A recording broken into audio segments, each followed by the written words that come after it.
Sister Brother Alvin, Aldrin, tsaka si Brother Egay. God bless po. Continue pray for the healing of Brother Egay, Jesus. Sila Brother Jan, lahat po naman sakit sa aming community, Panginoon, tinataas po namin. By the name of the Father, and of the Son, and of the Holy Spirit. Amen. Heavenly Father, as we come together for this Bible study, we ask for your blessing and guidance. Please bless each member, those listening online, and any newcomers who may join us. Use this group mightily, Lord, to spread your word and your love. May your Holy Spirit be our guide as we study your word. Help us understand and apply your teachings in our lives, growing in faith and love. May our Mother Mary teach us to receive your word, to bear your word, and to share your word to others. We thank you for this opportunity and offer this time to your glory. In Jesus' name we pray. Amen. Amen. In the name of the Father, the Son, and the Holy Spirit. Amen. John 16:12-15. Okay, sorry. I have much more to say to you, more than you can now bear. But when he, the Spirit of truth, comes, he will guide you into all the truth. He will not speak on his own. He will speak only what he hears, and he will tell you what is yet to come. He will glorify me because it is from me that he will receive what he will make known to you.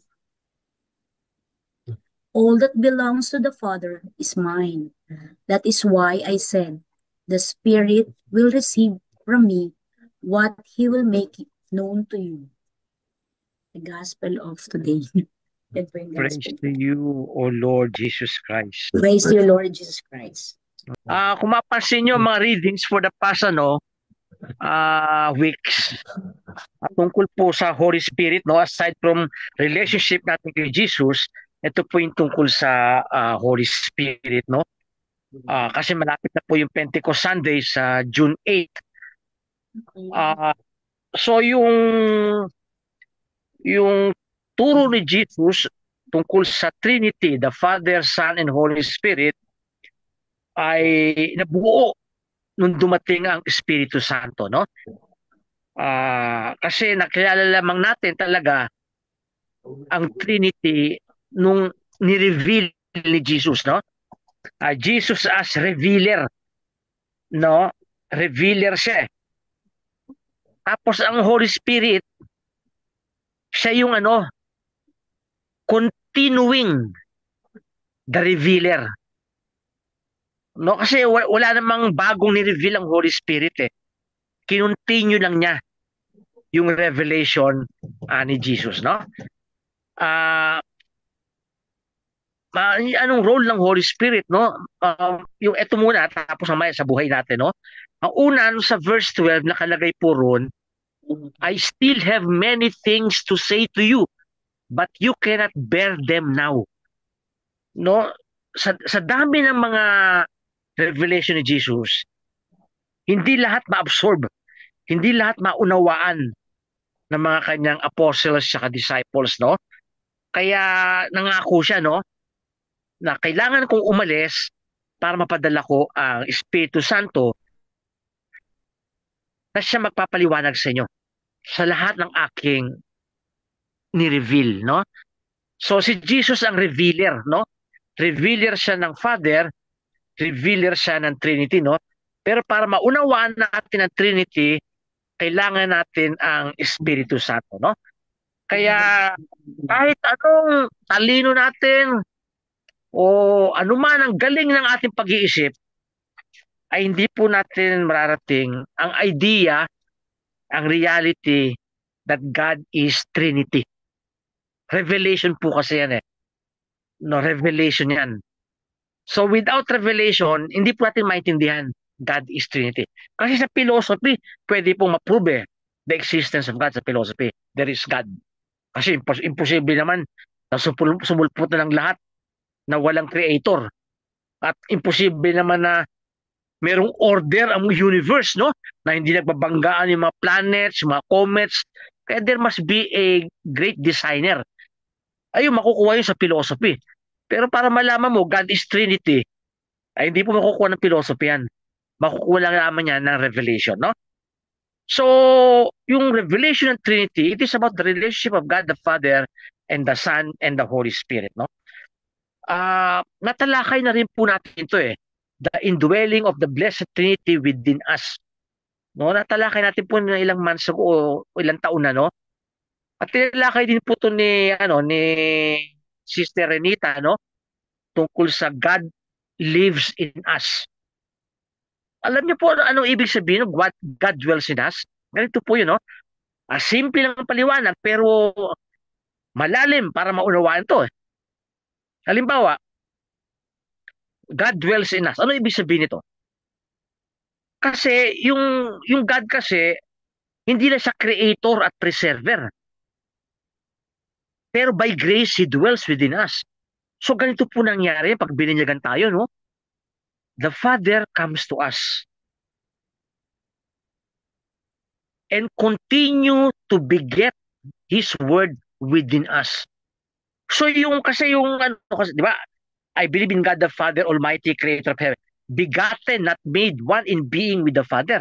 So yung pagkabiget niya sa kanyang son, sa kanyang anak, forever po yan, forever. Kaya if we are in a state of grace, nangyayari po yan sa ating kaluluwa. Even if you are not aware of it. Halimbawa, ako, in a state of grace ako kasi wala na akong mortal sin, no? So, God dwells in me. Kayo rin po, wala kayong mortal sin. God dwells within you. Ngayon, pag nag-dwell lang sa inyo ang God, the Father comes to you and continue to beget His word within you. Nangyayari yan sa puso. Sa kaluluwa natin, hindi natin napansin yan. With the Father, we receive the Son.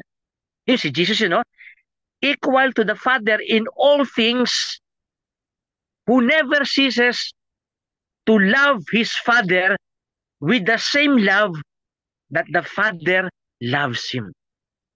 Nangyayari sa puso natin yan. Minamahal ng anak ang kanyang ama. Tulad ng pagmamahal ng ama sa kanyang anak. Nangyayari yan sa kaluluwa natin without us knowing it. Of course, panabigyan tayo ng grace, katulad nila Saint Faustina o nila Saint Catherine of Siena. Pag sinabi nilang Our Father, ilang oras nagkakaroon ng ecstasy, no? Hindi pa tayo nabigyan ng ganyan ng grace. Baka mabigyan tayo ng grace niya siguro when we are already in heaven, no? Pero bisa pahapiaw, no? Ewan ko naramdaman nyo rin. Ako bisa naramdaman ko eh. Panag-iisa ko, that God dwells within me. Pero ano na, pahapiaw lang eh. Tapos nagpasalamat na ako. So kahit nag-iisa ako, I feel God is within me, no? So with the Father and the Son, proceeds the Holy Spirit. A person equal to the Father and the Son in all things. And the bond of love between the Father and the Son. Nangyayari po yan sa ating kaluluwa if we are in a state of grace kapag wala tayong mortal sin. Kaya nga lagi ko siya sabi sa community ako, no? Pag may mortal sin kayo, you go to confession. Kasi sayang yung grasya nangyari that God dwells within you. No, of course, sa ating spiritual life, habang tumatagal tayo, we become more aware that God really dwells within us, no? Parang sila Saint Faustina, no? Nabigyan ako ng isang libro niyan, ganyan kakapal, no? May humiram sa akin, di na sinuli. Tapos nawala niya. Wala nang kopya sa St. Paul's. Ang kopya na lang sa States, eh. Doon sinishare ni Saint Faustina yung karanasan niya, God dwelling within her. So kayo, wala kayong mortal sin, God dwells in you. Nung paninaliwanag ko sa inyo, the Father begets His Son within us. The Son loves His Father as the Father loves Him. And the bond of love between the Father and the Son, the Holy Spirit, nasa sa inyo po yan. Nasa sa atin yan. Kaya pag may mga recollection tayo, tinatry po natin yan, no? Sana makita-kita na tayo sa December, no? Even once, no?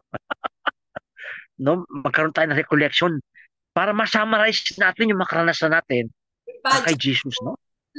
Ah, so ayun po 'yan, ang ganda niya po niyan kung magre-rely kayo. Kaya yung ano po, siguro maganda mag-pray, no? Halimbawa, itong mga pinaliwanag ko, no? Yung pinaliwanag ko sa inyo, para maranasan nyo yan, you ask the Holy Spirit. You have many things to say, but you can't bear them now. So hilingin natin, come Holy Spirit, no? Para maintindihan po natin, no? Yung the truth of our faith, napaganda. God dwells within us. No? Diba last time, diba sinabi ko, nung sinabi ni Jesus, I no longer call you servant, but friends. Diba sinabi niya, may isang pare, may isang monk, the whole day, ang saya-saya. Bakit? Na-realize niya, Jesus called me his friend. Di mo tinawag ako ng Jesus, kaibigan niya ako. Di ba, napaliwanag ko siya, dapat magkaibigan eh. Mutual yan eh. Pinili kitang kaibigan ko at ikaw rin, pinili mo akong kaibigan. Ayun po yung natural. Pero kay Jesus, hindi. Hindi natin siya pinili. Siya ang pumili sa atin. Kinaibigan niya tayo. Halimbawa, yung desire kayo ni Brother Alvin, no? Brother Aldrin, tsaka ni Sister Karina, no? Napupunta kayo sa mga religious devotions, no? Eh ano po yan? Ayan po panawagan ni Jesus sa inyo. Dahil hindi lahat mayroong ganyan eh. Kasi mga iba in a state of mortal sin.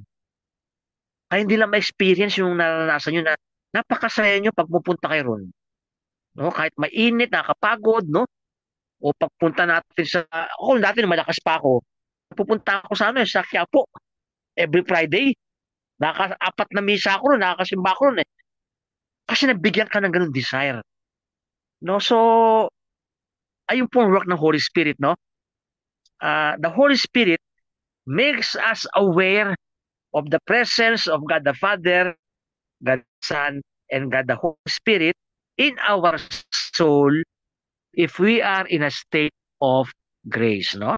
So kahit na may venial sin tayo, hindi nawala ang Blessed Trinity within us kahit may venial sin tayo. Pero pag may mortal sin tayo, umaalis sila. Ayun po turo ng Catholic Church, no? Kasi may mga turo mga ibang Kristiyano, halimbawa yung mga Baptist, yung mga charismatic na Protestant na hindi tayo iniiwan ng Holy Spirit, no? Pag kahit may mortal sin tayo. Hindi po totoo 'yun. Ang turo ng Catholic Church, 'di ba, sinabi ni John 14:23, if you love me, keep my commandments, and my Father and I will dwell in you. So kapag sumusunod tayo kay Jesus, nag-dwell sa atin ang Father, Son, and Holy Spirit, no? So ayan po kaibahan ni teaching ng Catholic Church sa mga ibang Kristiyano na kahit na may mortal sin tayo, hindi na wala ang sanctifying grace, the life of God in our heart, no? Pero ang Diyos lagi nandiyan, di tayo iniiwan. Parang siya yung pinaka-ground. Kumbaga ito yung tubig, ito yung parang table. Ganyan lagi ang Diyos. Kahit nawala na sa ating kaluluwa, pero siya pa rin nag-aalalay sa atin hanggang nabubuhay tayo, no? Siya yung ground ng ating pagkatao, no? Ng ating buhay, no? So, pag, pag wala tayong mortal sin, nandoon tayo. Nandoon ang God the Father, Son, Holy Spirit sa ating kaluluwa. Pero pag meron tayong mortal sin, umaalis po sila. Wala na sa ating kaluluwa. Pero hindi tayo iniwan dahil kaya tayo nabubuhay pa dahil siya yung ating kinakatangan. Pero pag namatay na tayo, pag nasa mortal sin, wala na yan completely. Wala nang kakatangan. Pero habang bubuhay tayo, lahat po ng tao ay hindi iniiwan ng Diyos. Di ba? Sinabi niya sa Gospel ni Matthew, no? The sun rises on the good and the evil. So sa mga masamang tao, sa mga buting tao, may araw. Ayun ang Diyos. O kung sinabi din niya, no? Yung ulan. Yung ulan para sa mga masama at sa mga mabubuti. O habang nabubuhay tayo niyan, no? Ay ibig sabihin hindi tayo iniiwan ng Diyos. No? Siya yung natin, patungan ng buhay. Pero kapag nag-mortal sin tayo, nawala yung buhay ng Diyos sa ating kaluluwa. No, ayun po ibig sabihin, no? Ay pagkakaiba ng Catholic teaching sa mga Protestant teaching, no? Kaya maraming mga ibang Protestante, they are in mortal sin, kawawa sila kasi may false teaching sila. when they die, they go to hell sa maling paniniwala nila na kahit anong gawin nilang kasalanan ay hindi na iiwan ng Diyos. Hindi po totoo yun. When we commit mortal sin, the life of God in us, aalis po yung Diyos, no? Pero yung bilang ground niya, yung katangan ng buhay natin, hindi po siya umalis hanggang buhay tayo. Parang araw, para sa masama at sa mga mabubuti, yung ulan, para sa mabuti sa paaraw, no? Ang tawag po dyan ay actual grace. So yung actual grace, hindi po nawawala yan hanggang mamatay tayo. Whether you are in mortal sin, no? Pero yung sanctifying grace, ang sanctifying grace kasi, ibig sabihin, the life of God in you, nawawala po yan pag meron tayong mortal sin. No? So kahit na pag may mortal sin ka, tumanggap ka ng communion, wala epekto yun. Kasi may mortal sin ka. You have to go to confession para mawala yung mortal sin at maibalik uli ang sanctifying grace sa buhay mo. So dalawa po yung grace, no? Sa Catholic Church, no? Sanctifying grace, yung buhay ng Diyos sa ating kaluluwa na binigay sa atin nung tayo bininyagan, at yung actual grace. Ito po yung grace ng Lord araw-araw na hindi tayo iniiwan ng actual grace hanggang mamatay tayo. When we die, wala ng actual grace. Makikita kung nag-respond ka kay Lord o hindi. Pag nag-respond ka, sa heaven ka. Kung hindi ka nag-respond, doon ka sa impyerno. No? So, we thank the Lord, no, na sa tayo, na tayo ay nasa sanctifying grace, no?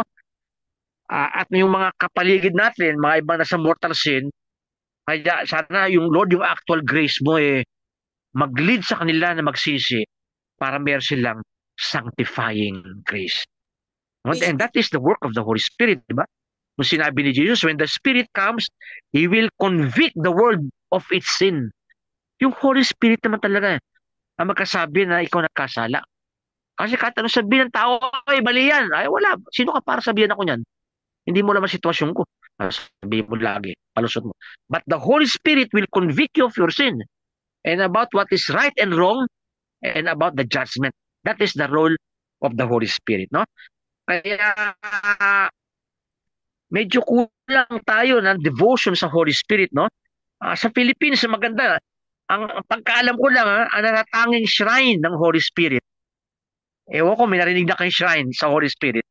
Meron po yan sa Espiritu Santo Parochial School kung saan ako nag-aaral sa Tayuman, Manila. Ayun lang palagay kong shrine tungkol sa Holy Spirit.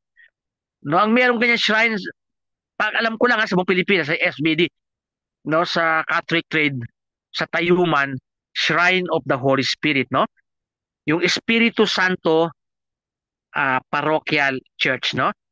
Kaya yung role ng Holy Spirit, ni-reveal na sa atin ngayon.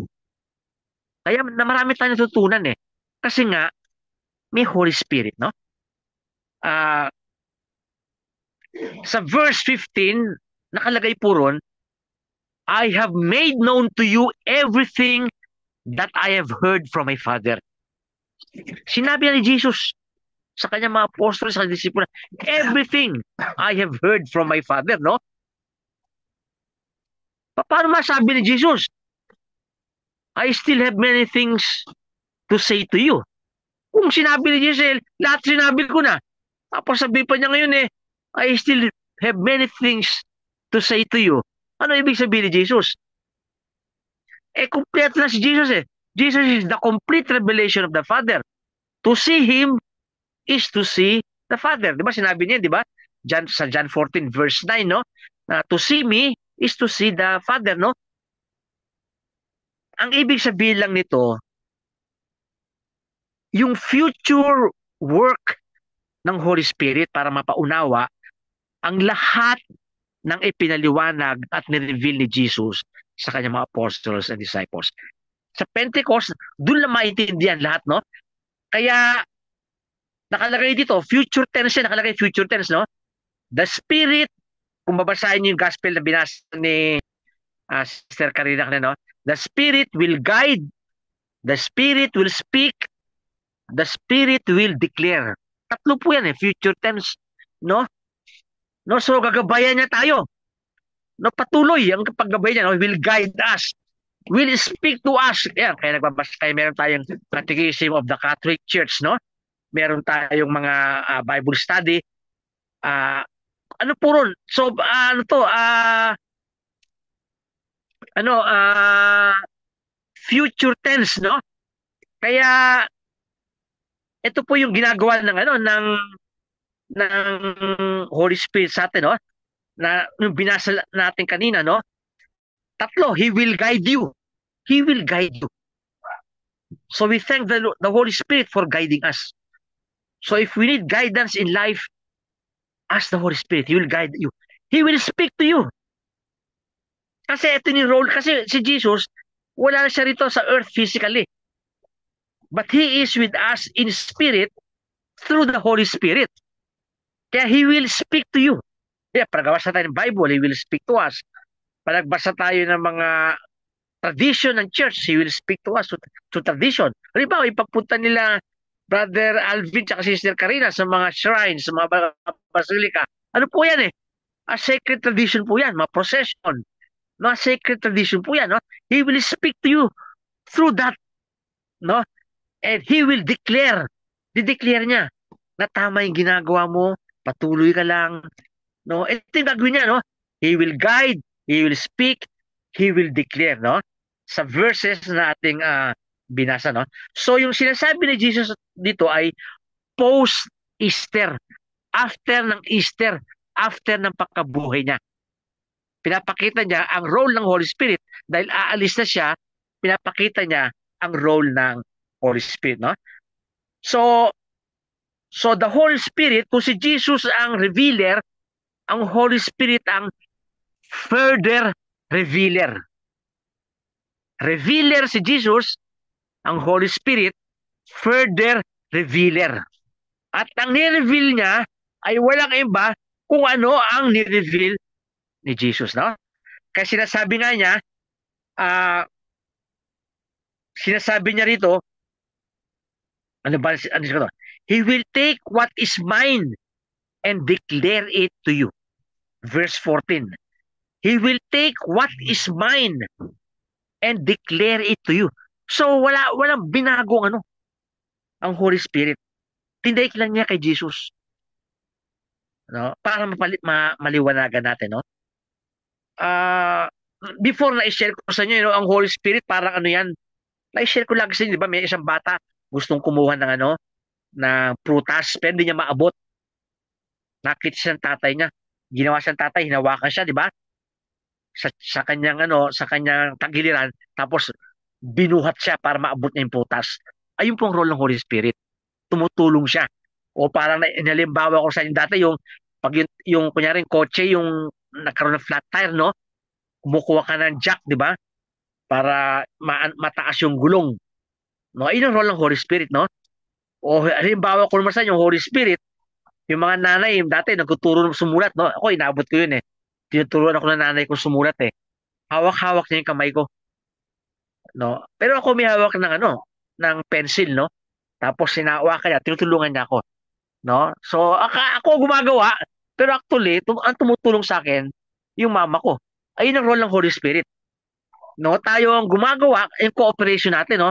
The Holy Spirit is helping us, no?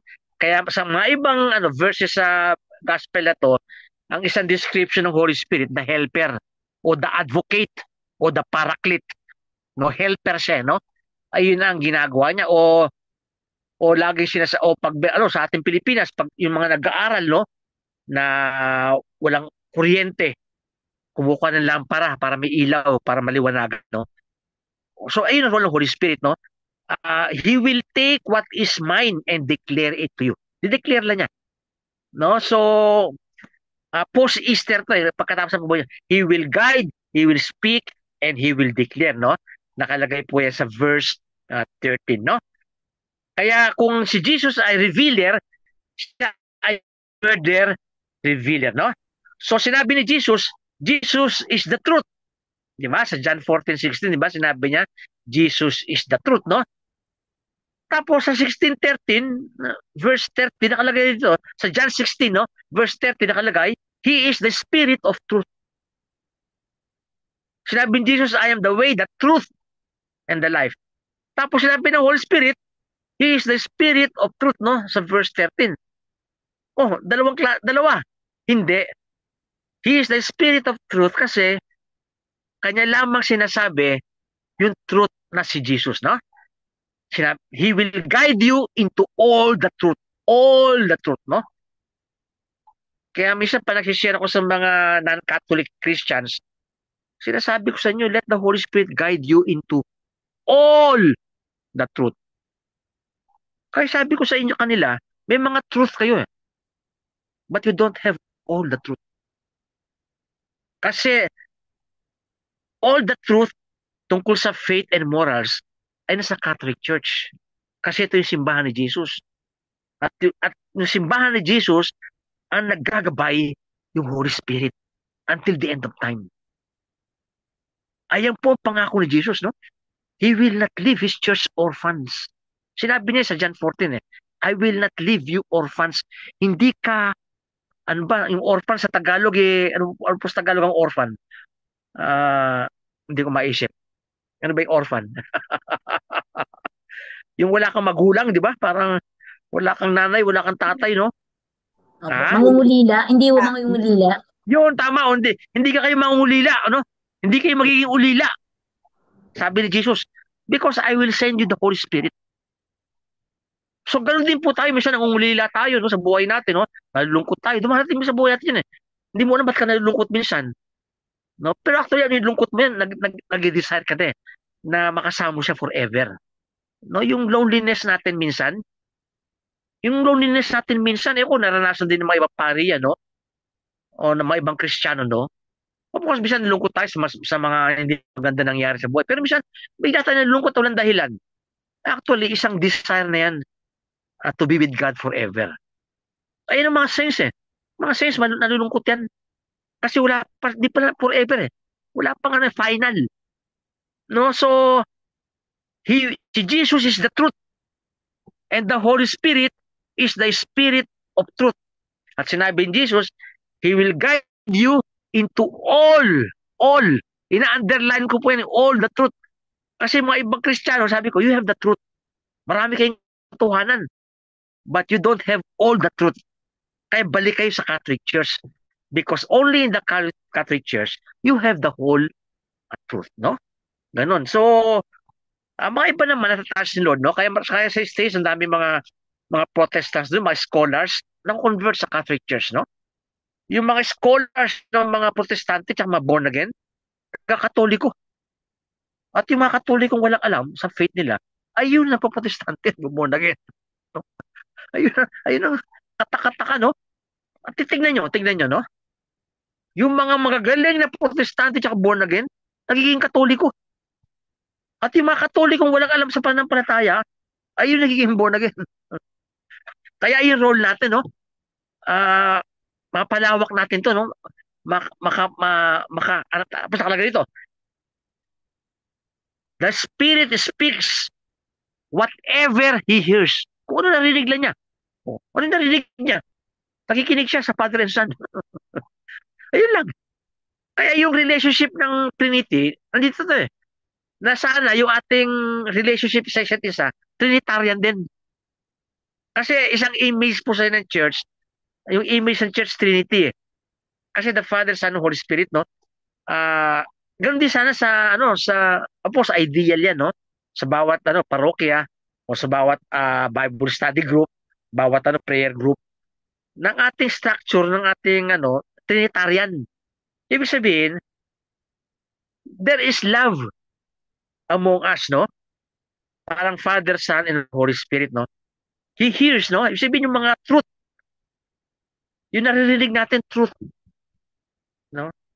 Karaniwan kasi naririnig natin, eto, malungkot to sa parokya, diyan pa lahat ng paninira, diyan yung mga, minsan nangyayari po yan, siraan, nakapanghina ng loob. Pero ito, He will speak whatever He hears. Kung ano narinig niya. At yung narinig niya sa ama at anak, ay puro maganda. Sana ganun din po sa ating community. Po kasi may mga kahinaan tayo, pero sana unti-unti yung, di ba nakalagay sa, palagi ko sa Ephesians 4:29. Do not grieve the Holy Spirit. Do not grieve. Nagigrieve ba lang Holy Spirit, no? Oo, kasi person siya. Person ang Holy Spirit. Person. Nagigrieve siya. Kasi sa mga masamang nangyayari sa community, yung mga narinig, mga sinasabi. No? Ay, sana maging Trinitarian tayo, no? We don't let the Holy Spirit grieve. Ano ba yung grieve sa Tagalog, no? Halimbawa, may namatayan, di ba? Nag-grieve ka, di ba? Para ka naluluksa, o para ka nalulungkot. Ganun po Holy Spirit. Pag ang community natin puro nagkakasiraan o parang nagbibigay ng kahinaan ng loob instead na magpalakas ng loob, we grieve the Holy Spirit. No? Sana ganun din po tayo, mag-grieve tayo kapag nangyayari yan sa mga community natin, no? O sa ating mga kaibigan o sa ating mga na pinupuntahan. Kasi dapat ang community nagpapalakasan yan eh. Kasi isang journey lang tayo eh. 'Di ba yung team ng church ngayon, 'di ba? Yung journey of hope. Sama-sama lang tayo yan eh. Journey of hope, no? Kaya along the way nga, sana nga wag tayo mag-grieve no sa mga uh, katulad ng Holy Spirit no, sa mga narinig natin, no? So, sinasabi nito, even in the absence of Jesus physically, the revelation is available in the church through the Spirit, no? Kaya yung Catholic Charismatic Renewal, tinatry yan maibalik yung, 'di ba nagkaroon tayo ng di ba, Catholic Life in the Spirit seminar, no? Pero hindi po natin nabigyan ng follow-up. Pero yung purpose lang nun, no? Pero may other ways para ma-revive yung our dependence on the Holy Spirit, no? Kasi minsan nakakapagod magdasal, di ba? Nakakapagod, no? Pero nakalagay sa yan sa Romans, palagay ko, Romans 8:26, no? Nakalagay na we do not know how we ought to pray. So pag nahihirapan tayo magdasal, o nagiging dry ang pag-pray natin, always ask the Holy Spirit. Because the Spirit helps us in our weakness, in our prayer. No, Romans 8:26, no? Kaya renewal sa atin, no? Pag tayo matamlay sa pagbabasa ng Bible, matamlay tayo sa pag-meditate, di ba? Di ba? Last time, di ba, tinuro ko sa inyo how to meditate, di ba? No, ilang steps lang, no? 6 steps, no? Na napakadali.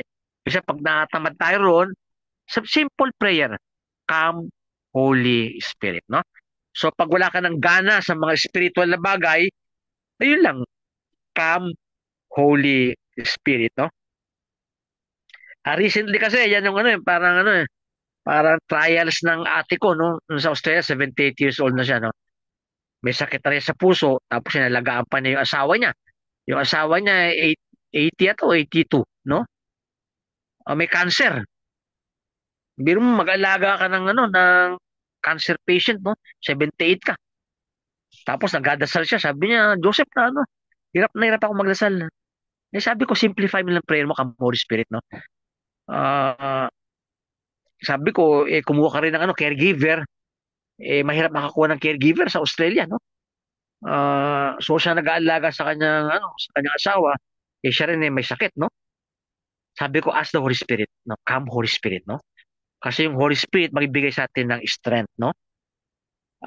Kaya yung di ba, binasa ko, di ba, last time, di ba, yung Ephesians 3:16, no, na natanong ni brother, Alvin, no? The Spirit, gives us power to make us strong in our inner selves, no? So, pag medyo matamlay, nanghihina, nawala ng gana, come Holy Spirit, no? Ayun po ang role niya, no? So, sinabi ni Jesus, the Spirit will declare to you the things that are to come. Ano yung the things to come, no?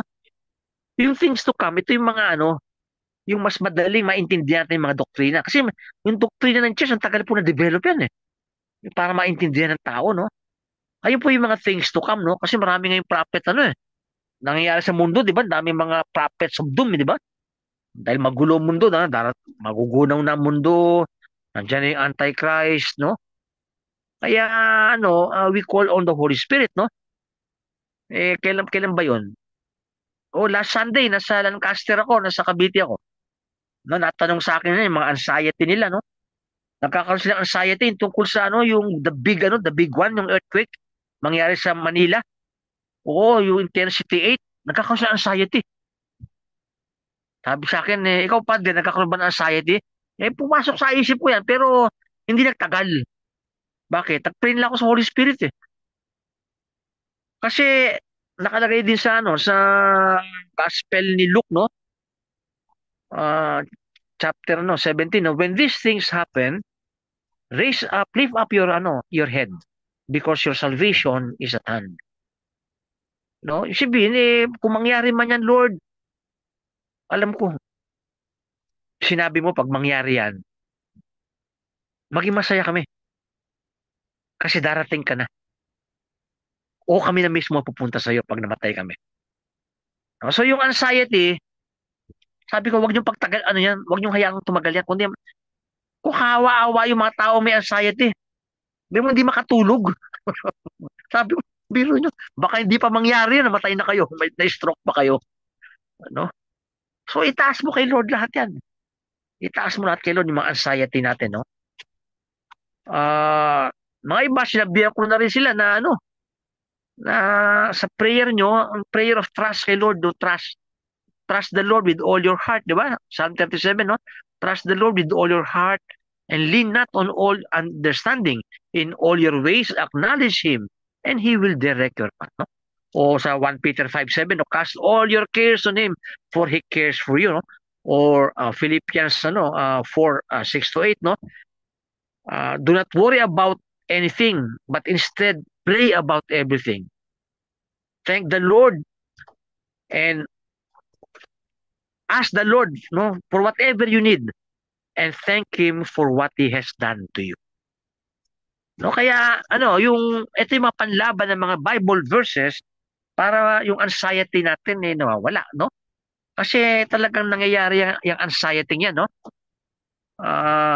Yung ano ba, yung assistant, yung parish priest na, no, ni Father Efren St. Jude, si Father Linus Nicasio. Oo, namatay siya ng cancer, no? Colon cancer, no? Ganun yun. Naging professor ko yun sa homiletics para magbigay ng sermon, no? Naging professor ko siya noong 1983. Oh, ganun, namatay. Cancer, oh. Maraming tao natakot din dahil may mga sakit na eh. Kaya po lahat ilip nyo kay Lord yan. No? Hanggang kayo, siya namatay siya peacefully, no? Sabi niya, ito siguro Lord para ma-meet kita, no? O, nagpe-pray ako for healing, pero hindi na gumaling, sabi niya. So, in-offer niya yung kanyang cancer para sa conversion of sinners. Tapos, okay na siya. So, namatay siya, no? Ah, mga 2 years din ata siyang nung nag-suffer, no? Sa kanyang cancer, no? Kaya, marami nagbibigay ng anxiety. Kaya sabi ni Jesus, no? I will send you the Holy Spirit who dwells within you. Diba sinabi niya sa Romans 5:5, God's love has been poured into our hearts by the Holy Spirit. Think about it. Ngayon mismo, alam ko kayong lahat walang mortal sin. Alam ko yan. Pero ngayon mismo pinopour out ng God ng kanyang love through the Holy Spirit. Siguro mamaya after ng ating Bible study, bago kayo matulog, no? Lord, let me experience your pouring out of your love through the Holy Spirit. Kasi nasa atin po lahat yan eh. Pero nga dahil yung consciousness natin, yung awareness natin, hindi ganun katindi. Ayun na po role ng pagiging faithful natin sa prayer time natin eh. Tumataas yung ating alertness sa sa Holy Spirit o sa presence ng God in our lives, no? Ato sa mga mag-asawa to, halimbawa, pag Christmas o mga babae kunyari, 'di ba alam nyo hilig ng asawa nyo? Kunyari, ano kaya regalo ko kay sa asawa ko? Sasabihin na kaibigan nyo, ito, magustuhan to ni mister mo. Ano sabihin mo? Hindi yan magustuhan, itong gusto niya. Bakit? Lagi kang makasama eh. Aware ka kung anong gusto ng mister mo. Halimbawa, may isang dahil sa States kasi, uso doon yung mga kurbata, no? Necktie. Ang gaganda ng necktie, may sale eh. Nagbilihan yung babae. Ito, para sa mister mo. Sabi niya, hindi. Hindi na gusto ng mister ko. Itong klaseng style ang gusto niya. Alam niya eh. No-aware siya. Ganun din po tayo. Habang nagiging faithful tayo kay Lord sa ating, lalo sa prayer time natin, no? Kasi dapat normal sa atin, tayong Kristiyano yung ating caliber, na kay Lord na tayo matagal. Dapat yung ating prayer time, ano yan eh, regular yan eh. Tumataas ang antas ng ating awareness sa presence of God in our lives, no? Minsan maramdaman mo, Lord, yan, kasama mo, habang nag-ano ka, nasa mall ka, no? Kanina, pumunta ako sa mall, eh, no? Bumili ako ng gulay, oh. Infuse, habang nag-ano ako, nagtutulak, nag-pray ako, naramdaman ko yung presence ni God. No, habang bumibili ako ng ganun din tayo. Wherever you are, boss, pagkatrabaho nyo sa internet, no? Sa wifi, wala pa sa atin maramdaman mo yung presence ng God. O sila Ate Edith, no? Sa Canada, no? Maraming problema dyan, pero wala pa sa atin sa umaga, ma-feel mo yung presence niya. Ganun din si Ate Renita, habang nakatrabaho siguro sa opisina, no? O si Sister Emily, habang kasama niya yung mga apo niya. Wala pa sa atin, aware ka sa presence ng God. No? Kaya yung po, no, sila Sister Emma sa, sa tahanan niyo mismo. Si Sister Min, no? Maramdaman niyo si Sister Kite, no? Oh, madalas ka nag-iisa diyan, no? Pag wala si Bill, na-assign sa ibang lugar. Kahit nag-iisa ka sa bahay, Sister Kite, maramdaman mo ang presence ng God. Because of the Holy Spirit, no? So, He will guide us into all the truth, no? Sinabi niya. Marami pa, no? Siguro, ang gusto ko lang pong bigyan ng diin dito dahil sa, nakalagay kasi, the Spirit of truth whom the world cannot receive because it does not see Him nor know Him. But you know Him, for He remains, abides with you, and will be in you. No? So, yung mundo maaaring hindi alam ang katotohanan eh. No? Ganun ang ganun ang presence ng ng God, no? You will know Him, the truth, no? Because He remains with you and He is in you. No? So, yung the presence of the Holy Spirit, no, in us, no? He is in us. He remains in us. No? Kasi, we are in the state of grace, no? And He will announce future events. No? Ito yung mga, may mga dogma. Ay, yung mga future events. The dogma of the Assumption of the Blessed Virgin Mary. The dogma of Mary, the Mother of God. The dogma of the Immaculate Conception. The dogma of lahat ng mga dogma ay mga future events tungkol sa life ng church. No? He will announce. Ito yung mga truth na importante, no? He will announce. At matatanggap natin. Mga iba hindi matanggap kaya umalis sa simbahan, yung mga ibang dogma, no? Halimbawa, the infallibility of the Pope. Kasi dineclare na dogma yan, kailan ba dineclare na dogma yan? 18th century. So, hindi totoo na inimbento lang ng simbahan yung infallibility ng Pope. No, hindi niya inimbento. Nasa noon pa na dyan na yan. Nung time ni Peter. Pero, naging clear. Nung 18th century lang dineclare the dogma of the infallibility of the Pope when the Pope speaks ex cathedra. He said ex cathedra from the chair. Ang basis po niyan sa Matthew 23, no? Kaya pag dineclare niyan dogma tungkol kay Mama Mary, no? The virgin birth, no? Ano po 'yan? Yung mga ibang Kristiyano hindi matanggap yan. Aalis sila. Ayun, he will announce greater truth, mga truth na yan. Yung tungkol sa truth and church. Halimbawa, ngayon, dineclare ni, ni Pope Leo XIV eh.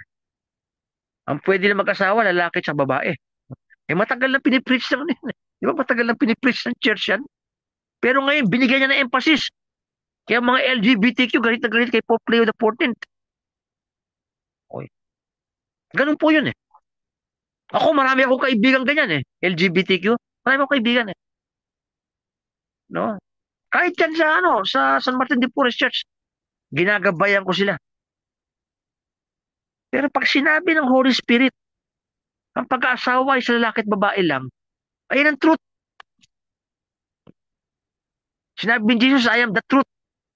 Kaya the spirit of truth. Kaya mabigat yan eh.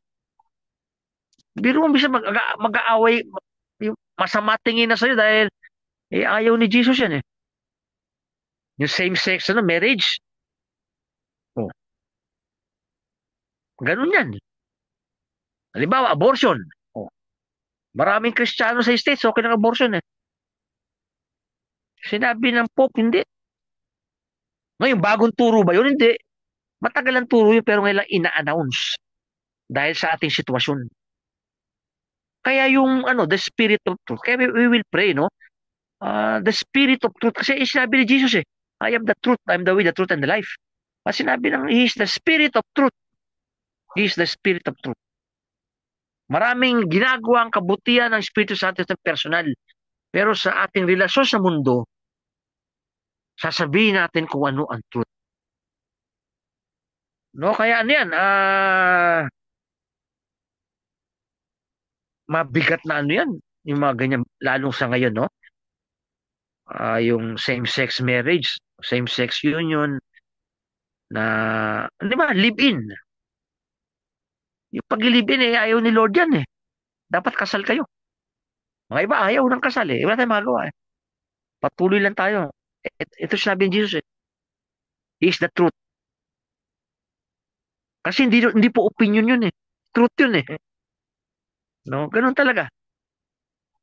Meron judgment, no? Of course, may judgment, no?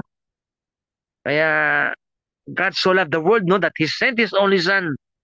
That whoever believes in Him, may have eternal life and may not be condemned. No, kasi mga iba kasi, basahin ko na, no? John 3:16, no? Kasi mga ibang John 3:16, ayun lang basahin yung diretso eh. Basahin ko po, no? John 3:16, no? Babasahin ko lang, no? John 3:16, okay. For God loved the world so much that He gave His only Son, so that everyone who believes in Him may not die but have eternal life. John 3:16 yan. No? Dapat basahin mo yun, John 3:17. Ituloy natin sa 17. For God did not send His Son into the world to be its judge, but to be its Savior. O ito na, sa 18 naman.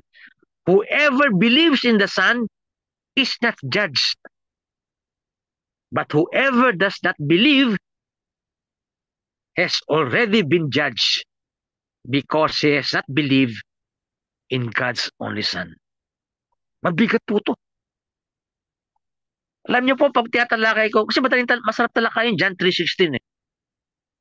Pag tinalakay ko yung John 3:16 sa isang Bible study, idinidiretso ko hanggang John 18. Kasi Jesus is the truth. At marami sa mundo ay hindi truth. Kasabihin ko yun kasi duty ko yun eh. Diba sabihan iba, don't be judgmental. Totoo yun. Ibig sabihin ng don't be judgmental, yung mapanghusga ka sa kanyang konsyensya. No? Pero yung kanyang panglabas na ugali, pwede mo i-judge yan. According sa sinabi ni Jesus. Pag hindi ka maniwala sa kanya, you are already judged. Kaya siguro sa inyo, no? Kasi lagi niyong makikita sa YouTube John 3:16. Sabihin niyo basahin, pakibasa po hanggang 18. Hanggang 18. Pinuputol niyo hanggang doon lang no? Hanggang 18. Na kapag hindi ka maniwala kay Jesus, you will be judged and you will be condemned. Biro mo, God is love, tapos condemn ako. Hindi, ang condemnation ang galing sa akin. Hindi sa kanya. Dahil hindi ako niwala Hindi ko siya pinili. So, pinili ko iba. Ang pinili ko, hindi katotohanan. Ang pinili ko, demonyo. Kasi ang demonyo, the father of lies, di ba? Sinabi ni Jesus, di ba? The devil is the father of lies. So, yun ang pinili ko. So, hindi ka nilagay ni Jesus sa impyerno. Ikaw ang naglagay sa impyerno sa sarili mo dahil sa pinili mo. No? So, sayang, no? Hindi pa tinatalakay yung buong John. Wala na pa tayong oras, no? Ah, pero ito po, kasi marami kayo namimit na tao, no? Laging mahal ka ng Diyos. Totoo yan, mahal na mahal tayo ng Diyos. Wala pong problema. 100% mahal tayo ng Diyos. John 3:16, pinakamagandang quotation kasi John 3:16 Pero lagi ko sinasabi, basahin nyo hanggang 18. Kasi dapat maniwala kay Jesus. Pag hindi ka naniniwala kay Jesus, iba ang pupuntahan mo. Pinili mo yung pupuntahan mo. Hindi mo pinili si Jesus no? Whoever does not believe has already been judged because he has not believed in God's only Son. No, so ito po nagagawa ng yung Bible study natin, no? Kinukumpleto natin ang yung the whole revelation si Jesus. The whole revelation si Jesus, no? Jesus is the complete revelation of the Father. And the Holy Spirit is the further revealer of what Jesus has revealed already. At para ma-enjoy natin, no, yung mga truth na to, we need the Holy Spirit para lagi tayo nasa sanctifying grace. Panaka-mortal sin, no, lagi ko sinasabi, go to confession, no, as early as possible. Kung di ka makapakapunta, lagi mag-say, Lord, I'm sorry, I'm sorry. No, bago kayo matulog, humingi kayong tawad, no? Para kahit na may mortal sin kayo, nakahingi kang tawad, ano na yun? Purgatory ka na, no? Hindi na sa hell, no? Importante po kasi nung daily repentance. Gawing practice yan, no? Bago matulog, no? Lord have mercy. Christ have mercy. Lord have mercy. You say that sincerely. Okay na yun. Yung nagawa mo kasalanan sa buong araw, ano yun, no? Di ba, tinalakay natin, but there are many ways, no? That our venial sins are forgiven, no? Ayun, prayer, sign of the cross, holy water, o devotion. Ako, may devotion ako kay kay Saint Joseph, tsaka sa precious blood of Jesus, no? O rosary. Alam nyo, nai-share ko sa inyo, no? Pinapakinggan ko sa YouTube yung rosary. Hanggang makatulog ako, pinipindot ko lang yan, no? Para buong kwarto ko may nag-rosary, no? O Divine Mercy Chaplet, no? No, so yung sa mga tao mapuntahan natin, no? Mahal na mahal sila ng Diyos, sabihin mo. Pero sinabi ng Diyos, pag hindi ka naniwala kay Jesus, mapapahama ka. Dadalhin mo ang sarili mo sa iyong kapahamakan. Di ba masakit yan, di ba? Sa kaibigan mo, alam niyan yan, Bishop Tito, nandiyan ako sa, halimbawa, sa dati sa community nyo. Alam niyo, Brother Aldrin, no? Kung sino dyan yung mga naglilibing na tomboy, di ba? O alam niyo yan Kinakausap ko yan. Kaya sabi ko, sige, magsimba kayo. Wag lang kayo magkukumunyon, ha? Ganon. Mga iba sinasabi, Bishop, para magkapatid na lang kami. Wala na talaga kami sex. Ganun, so, ganun, sige, naintindihan ko. Pero masakit yan, dahil naging kaibigan ko sila dyan. Kaya nga yung yan, kaya nga pinupuntahan ko yan. No, magabayan ko kasi after ako sa kaluluwa nila. Anong kwenta? Maganda aming relasyon. Tapos sa katapusan na sa impyerno sila. Dahil hindi ko sinabi, mapapahamak sila. If you do not repent from your sinful life. Di ba? Ano magagawa nun? kunyari maganda relasyon ko sa inyo, maganda pakikitungo ko, na wala akong sasabihin kung ano yung mali ang ginagawa nyo. O pwede naman yun eh. Pwede yun, di ba? House blessing sa inyo. O, walang problema yun eh. O, bisa bless mo yung bahay namin. O, walang problema yun. Pero darating sa point, sabihin ko, ito ayaw to ni God. No? Ayun, decision yun. Kung hindi, Bishop, di pa namin kaya eh. O sige, okay lang. Pwede kayo magsimba. Okay lang ka magkukumunyon. O yun, ganun lang.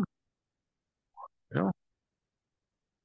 Tapos yung mga inampun nyo, di, padali nyo simbahan para ano, meron, gagabayan mo. So kayo din, alam ko marami kayong kaibigan na ganyan eh. O, maganda, meron maganda munang ano, relasyon. Kasi pag bigla mo sinabihan, sabihin, pambihira ka ng Brad, baka murahin ka pa. Pinapakita mo buhay na may buhay. Ganun. So, wala na po tayong time. We ask the Holy Spirit, no? Uh, Maging aware tayo lahat, no? Sa Holy Spirit, no? Ngayon, Lord, pinagadasal po namin ah, si ang mag-asawang si Brother Adrian at Sister Karina, si Brother Alvin at ang kanyang pamilya din po, no? Si Sister Kite, si Ate Edith, si Ate Emily, kanyang sakit din po. Si Sister Emma, si Brother John, ang kanyang sakit din po. Sister Min, ang San Martin de Porres Church, si Brother Egay. Come Holy Spirit, come Holy Spirit, come Holy Spirit.